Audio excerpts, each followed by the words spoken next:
en vigueur à se prononcer sur le projet de la nouvelle constitution en République gabonaise.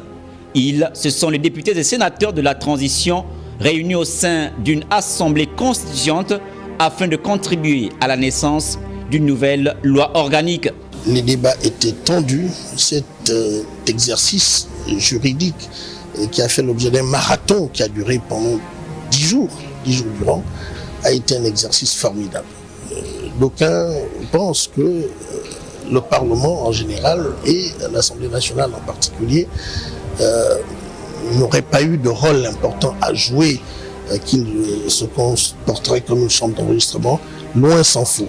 Les débats au sein de l'hémicycle du Palais Léomba étaient d'un niveau et de qualité supérieurs, dont l'accent a été mis sur les questions de souveraineté. Le travail s'est bien passé. Chaque député avait des avis à donner sur chaque article parce qu'on est allé au fond du rapport qui nous a été transmis par le comité constitutionnel. Et sur la base de ce rapport, on a regardé article par article.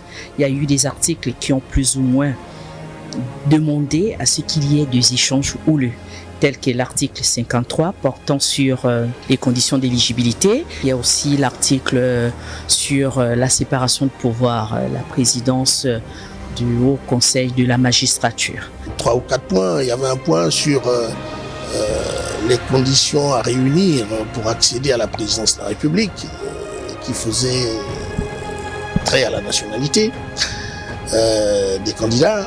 Il y avait un point qui était relatif à l'âge des jeunes Gabonais, devant leur permettre d'accéder aux fonctions gouvernementales. Il y a eu des questions relatives au délai de la mandature et à la capacité des impétrants de pouvoir renouveler leur mandat. Toutes ces questions ont fait l'objet d'âpres discussions. Selon les avis de plus d'un, cette nouvelle constitution en gestation, une fois adoptée, permettra au Gabon d'amorcer son essor vers la félicité. Malgré qu'il y a eu de la passion, nous sommes quand même revenus à la raison. Nous avions émis nos avis, donc ces avis ont été mis sous rapport. Maintenant, c'est un projet qui est fait par les hommes et qui est fait pour le Gabon, pour les Gabonais. Donc je pense pour ma part que ce projet n'est pas du tout un mauvais projet. Bien au contraire, il nous a permis d'adopter un certain nombre de dispositions qui devraient nous permettre de basculer de l'ancien régime au nouveau régime avec une nouvelle république qui nous donne des perspectives intéressantes pour l'avenir de tous les Gabonais du pays. En attendant, il reste la remise de la mouture de cette constitution au président de la transition Brice Clotaire Oligui Nguema, son adoption en Conseil des ministres avant le vote par la population lors du référendum constitutionnel prévu pour le mois de décembre 2024 selon le chronogramme de la transition.